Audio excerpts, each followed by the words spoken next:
Bonsoir à tous, bienvenue dans le Journal de l'Afrique. Voici les titres. Le processus électoral en Centrafrique serait-il sur le point de déraper? Alors que tout le monde avait salué le bon déroulement de l'élection la semaine dernière, 2/3 des candidats à la présidentielle dénoncent des fraudes et demandent l'arrêt du processus électoral. La Centrafrique, le Burundi ou encore le Soudan du Sud où sévit la famine, ce sont certains des pays qui auront le plus besoin d'aide humanitaire en 2016.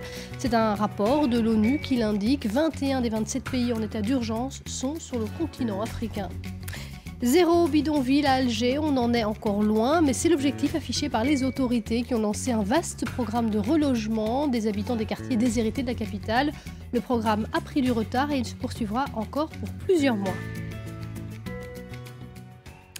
En Centrafrique, ce nouveau coup de théâtre après le premier tour de la présidentielle, dont les résultats peinent à parvenir. Une vingtaine de candidats sur les 31 qui étaient en lice dénoncent des irrégularités.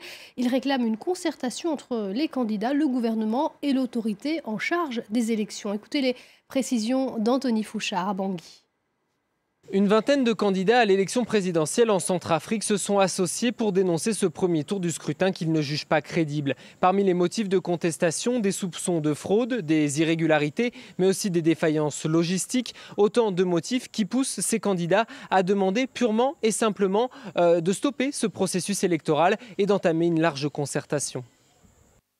Nous, candidats à l'élection présidentielle, signataires de la présente déclaration,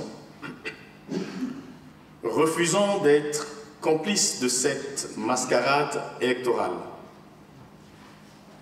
Déclarons les opérations électorales non crédibles. 3. Exigeons purement et simplement leur arrêt au profit d'un processus concerté.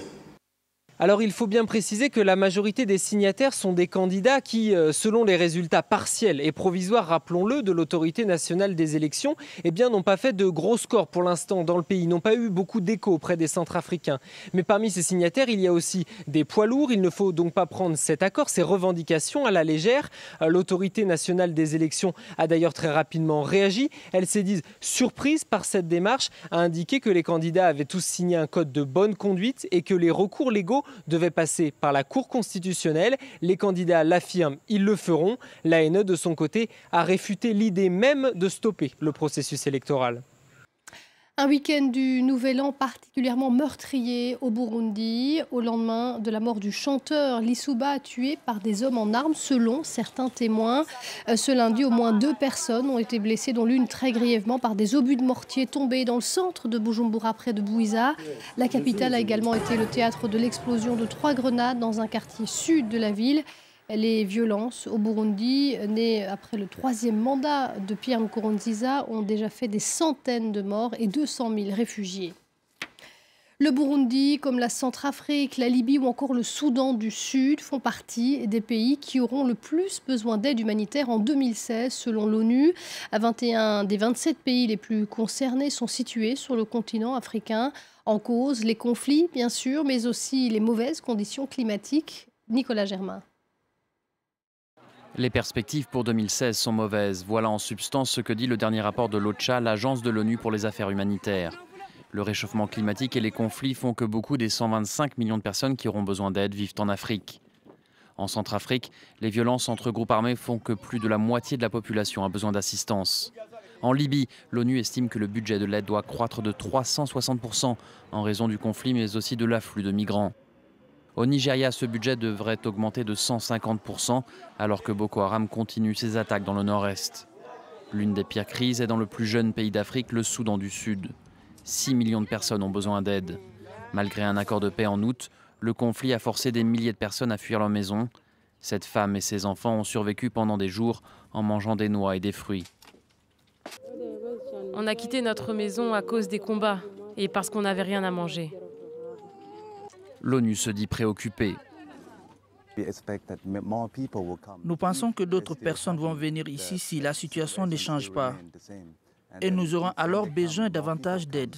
Les combats, mais aussi de fortes pluies, ont limité la distribution de nourriture. Aujourd'hui, 2,5 millions de personnes au Soudan du Sud font face à l'insécurité alimentaire. Le Soudan, majoritairement sunnite, a rompu ses relations diplomatiques avec Téhéran, tout comme l'Arabie saoudite et le Bahreïn.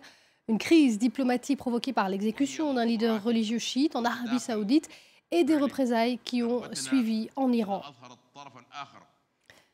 Le nord de la Libye a été visé par l'organisation de l'État islamique. Il y a eu 2 attaques à proximité d'importantes installations pétrolières à Al-Cedra, mais aussi à Ras Lanouf. 2 militaires au moins ont été tués. Un réservoir d'une capacité de 420 000 barils de pétrole a pris feu. C'est la première attaque du genre depuis la prise de Sirte par Daesh en juin dernier.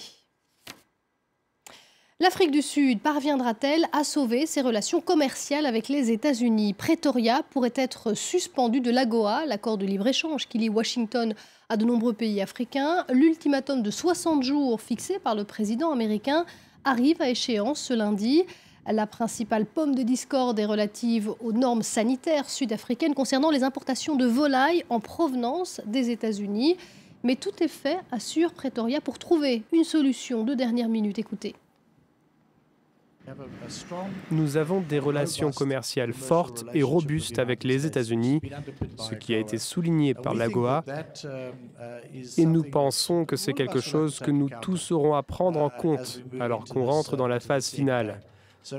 Donc, nous voulons préserver cela et nous sommes en train de chercher une solution qui nous permettrait de continuer à faire partie de l'AGOA tout en s'assurant que nous prenons connaissance des exigences pour la santé des animaux et des végétaux. Mais il faut toujours un truc qui remonte.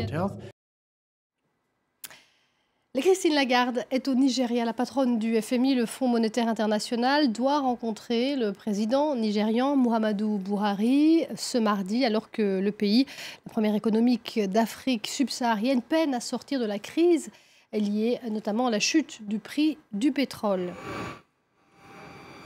On va aller en Algérie à présent. Le vaste programme de destruction des bidonvilles devait se terminer le 31 décembre, mais il a pris du retard et se poursuivra encore plusieurs mois. 0 bidonville, c'est l'objectif affiché par les autorités de la ville d'Alger qui ont entamé le relogement de milliers de personnes qui habitaient dans des conditions déplorables depuis parfois plusieurs dizaines d'années. Laurent Berstécher. Sous cet océan de tôles et de paraboles s'étend un véritable labyrinthe.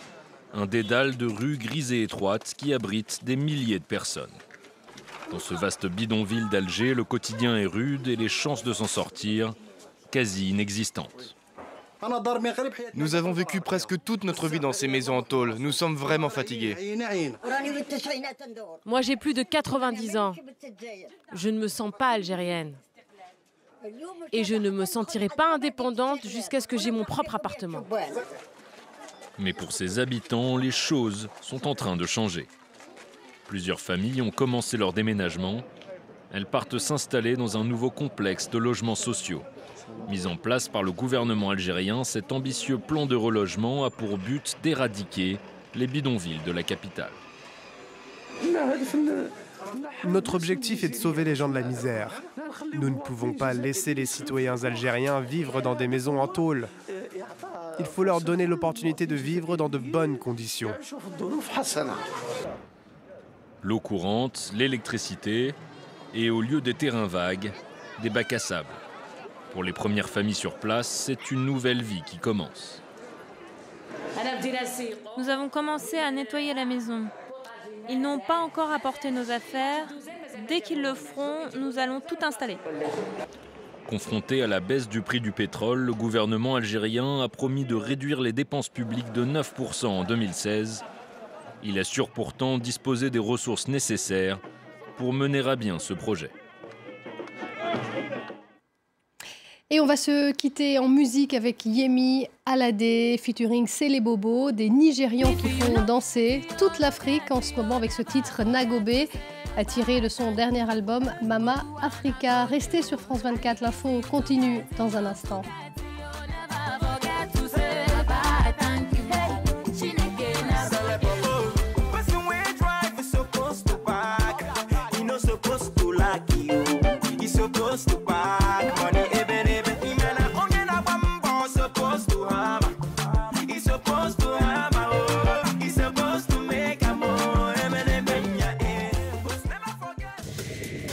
Le débat.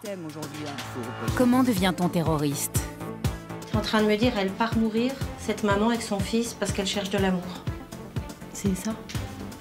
Comment des personnes charmantes, elles viennent comme ça, du jour au lendemain, elles font un massacre? C'est quoi la cause? Actuellement, il serait 550 Français à faire le djihad en Syrie.